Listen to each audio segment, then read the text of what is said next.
This wretched and vile man had the blood of hundreds and... The entire Middle East is burning right now. In the early hours of February 28th, 2026, the skies over Tehran were torn apart by an unprecedented barrage of precision missiles, fighter jets, and armed drones as the United States and Israel launched a massive coordinated military offensive against Iran. This wasn't a routine strike. It was a full-scale decapitation assault on the heart of Iran's power structure. Within minutes, Iran's highest leadership was hit with devastating precision. Yes, Iranian state media confirmed that Supreme Leader Ayatollah Ali Khamenei, who had ruled since 1989, was killed in the initial wave of strikes. At the same time, top military commanders were also eliminated, including the Chief of Staff of Iran's armed forces, Major General Abdul Rahim Mousavi, and Defense Minister Brigadier General Aziz Nasirzadeh, along with other senior Revolutionary Guard commanders. Explosions echoed through Tehran as the capital reeled in shock. Thousands fled their homes. Infrastructure faltered. Iran declared 40 days of national mourning as the nation faced its deepest leadership crisis in decades. Iran responded almost immediately. Ballistic missiles and armed drones were launched toward U.S. military bases and allied Gulf states, igniting the region in a blaze of retaliation and fear. Across the world's media and diplomatic capitals, questions mounted. Is this a short war or the beginning of something far larger? The United Nations called an emergency session, and world powers, from Moscow to Beijing, voiced grave concerns over regional escalation. And in that moment, as the world stood on the brink of uncontrolled conflict, so why did America kill Iran's supreme leader?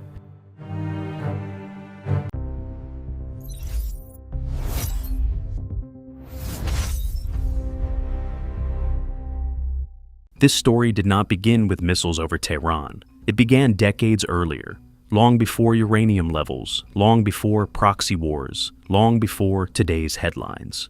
To understand why a strike of this magnitude became conceivable, we have to step back to the moment when Iran stopped being an ally and became an ideological adversary. It began in 1979, when the Islamic Revolution redefined the identity of the Iranian state. Under the Shah, Iran had been a pillar of the U.S.-led regional order. And after the revolution, resistance to American influence and to Israel became a source of political legitimacy. The 444-day hostage crisis did more than sever relations. It institutionalized mistrust.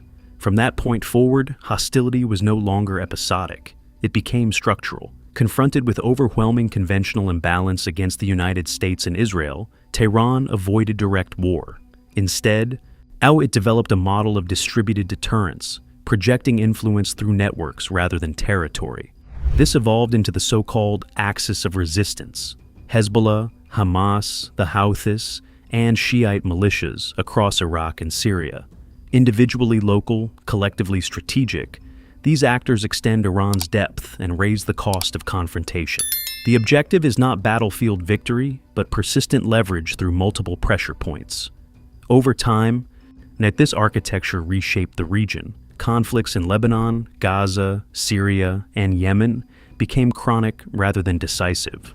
Deterrence shifted from direct state-to-state confrontation to layered escalation through intermediaries. This reduces the likelihood of immediate total war, but normalizes constant tension and increases the risk of miscalculation. What began as an ideological rupture in 1979 has matured into an embedded security structure. And Iran understood it could not defeat the United States head-on, so it changed the battlefield.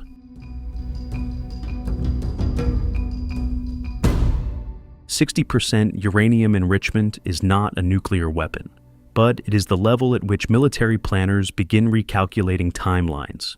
At its core, uranium enrichment is a matter of concentration. Natural uranium contains only 0.7%, U-235. Civilian nuclear reactors require 3 to 5%. At 20%, the program enters sensitive territory because the most complex technical barrier, mastering sustained large-scale enrichment, has already been overcome. By 60%, the steepest engineering climb is behind it. So the final step to 90%, weapons grade, is no longer a scientific leap.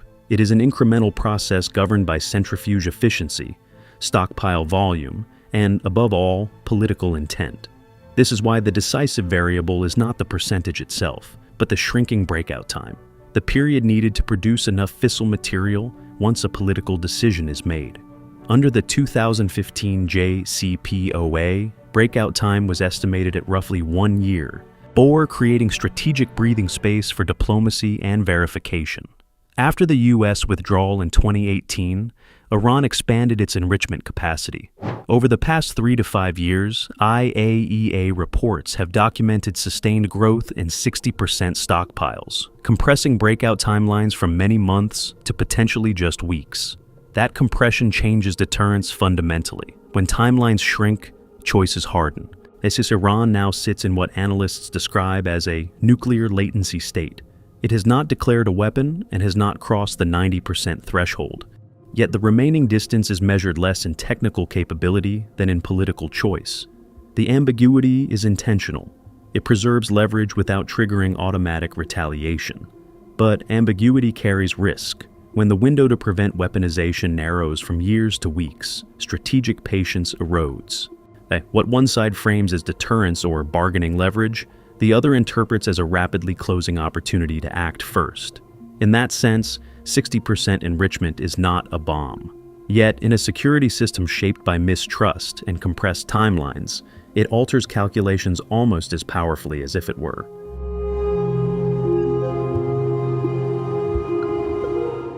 The Strait of Hormuz is not merely a waterway. It is one of the most concentrated points of vulnerability in the global economic system.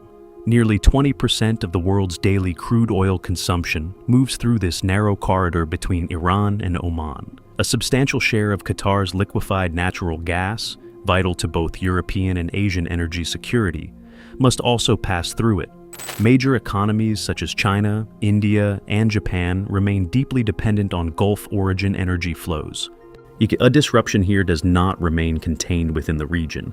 It transmits shock instantly into global supply chains, financial markets, and industrial production, showing up in fuel prices in Berlin, grocery bills in Tokyo, and interest rate decisions in New York.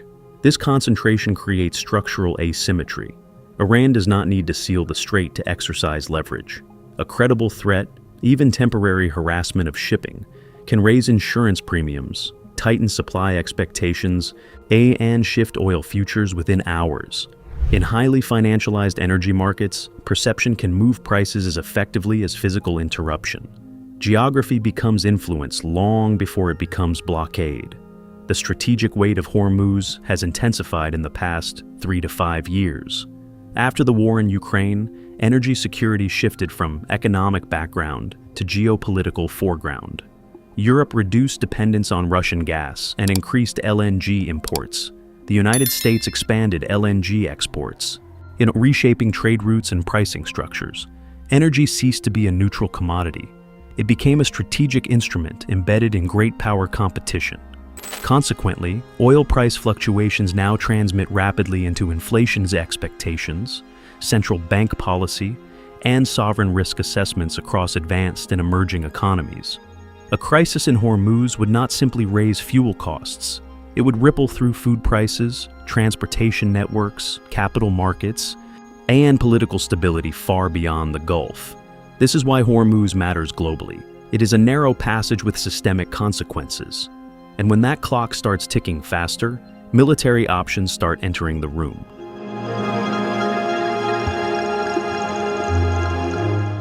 Both sides believe they are acting defensively, and that is precisely what makes this conflict so dangerous. At its core lies a classic security dilemma.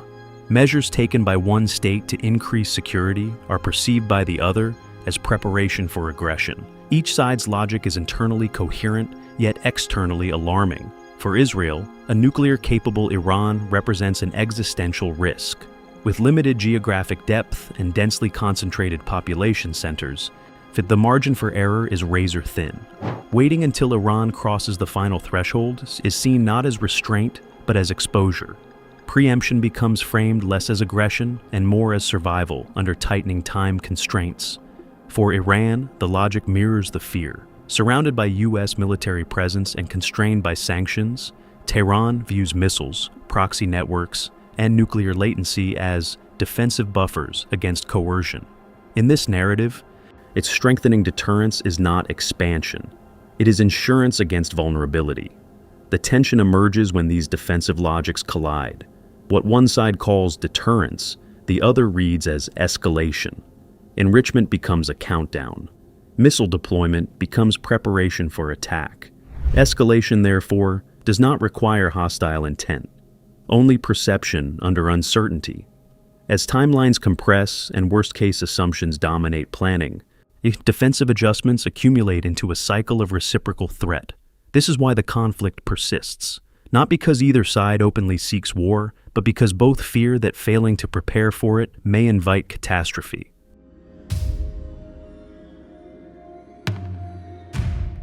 This is why the conflict persists, not because either side openly seeks war, but because both fear that failing to prepare for it may invite catastrophe.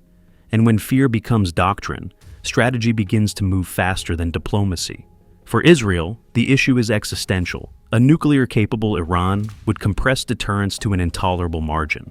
With limited geographic depth and dense population centers, Israel cannot afford strategic ambiguity. In this doctrine, stopping Iran before it nears the nuclear threshold is framed not as escalation, but as preemptive risk management. The United States views the crisis through a systemic lens. Its commitment to Israel remains firm, but it also seeks global energy stability and to uphold the non-proliferation regime. Even with less direct dependence on Middle Eastern oil, energy shocks transmit into inflation, monetary tightening, and political instability worldwide. At the same time, U.S. grand strategy is increasingly focused on China, making prolonged Middle Eastern escalation a costly diversion of attention and resources. Iran operates at the intersection of vulnerability and ambition. Constrained by sanctions and surrounded by U.S. military presence, Tehran treats layered deterrence, missiles, proxy networks, and nuclear latency as structural insurance against coercion. Regional influence increases bargaining leverage while reinforcing domestic cohesion under pressure. In this logic, deterrence is survival architecture. Saudi Arabia and the UAE face a dual anxiety: fear of Iranian dominance and fear of full-scale war that could threaten energy infrastructure and long-term economic transformation. Their response is hedging, maintaining U.S. security ties while deepening engagement with China, reflecting calibrated multipolar balancing. Individually, each actor's objectives are rational within its threat perception. Collectively, they intersect to amplify uncertainty. The more each state reduces vulnerability, the more fragile the system becomes, turning self-defense into cumulative instability and making durable stability harder to sustain than confrontation.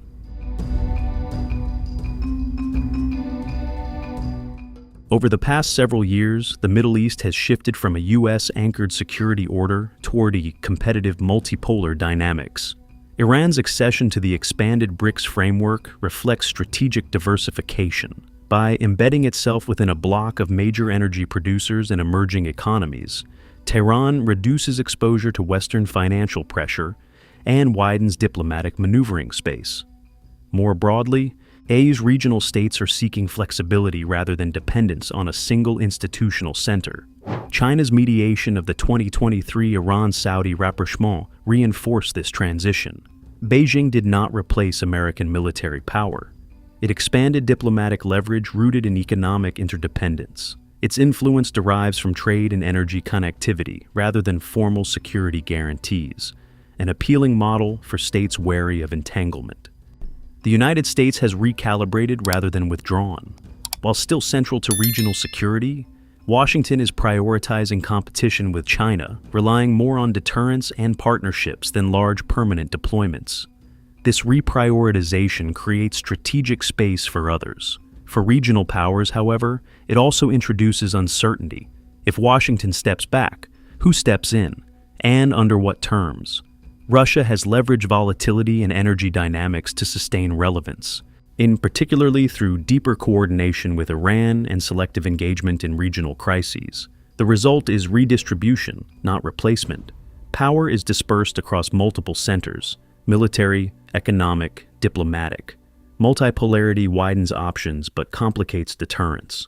Without a clear arbiter, predictability thins and the risk of miscalculation quietly grows.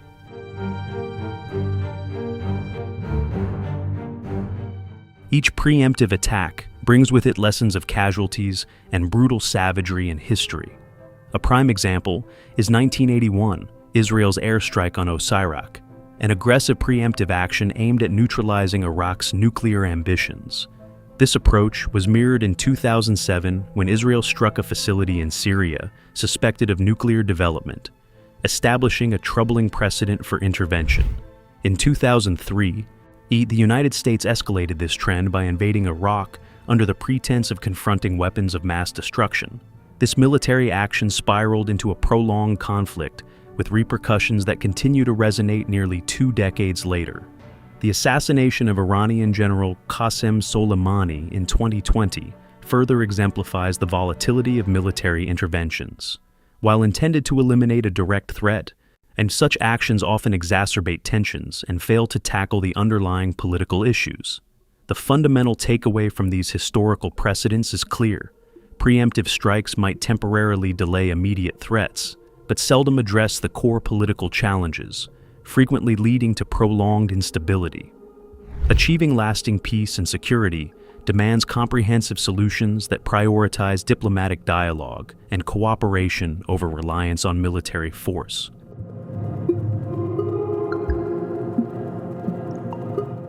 If the current trajectory continues, the Middle East may enter a prolonged phase of structural instability. A nuclear-capable Iran would likely trigger a regional arms reassessment. Saudi Arabia, and possibly others, would reconsider their own thresholds, not out of ambition, but out of fear of imbalance. Deterrence could evolve into competition. Energy markets would embed permanent volatility. Even limited crises around the Strait of Hormuz would sustain risk premiums in oil and gas, feeding long-term inflationary pressure and financial fragility far beyond the region. Alliances would become more fluid. States would hedge between Washington, Beijing, and Moscow, reshaping the regional security architecture into overlapping alignments rather than fixed blocks. In such an environment, miscalculation becomes more probable, not because actors seek war, but because timelines compress and signaling grows ambiguous. The choices ahead are stark: escalation toward regional war, containment through quiet negotiations, or a frozen confrontation resembling a Middle Eastern Cold War. Why is resolution elusive? Because each side believes that stepping back first carries the greatest risk. Wars rarely begin with missiles. They begin when fear hardens into doctrine. So, the deeper question is not simply whether Iran will build a bomb. It is whether a region can endure within a security structure where every actor believes striking first may be the only path to survival. What do you think about the rising tensions in the Middle East? Do you believe World War III is a real possibility? Or is this still a contained regional crisis? Share your thoughts in the comments below. And don't forget to subscribe to the channel to stay updated with in-depth analysis and the latest developments as this situation continues to unfold. See you in the next video.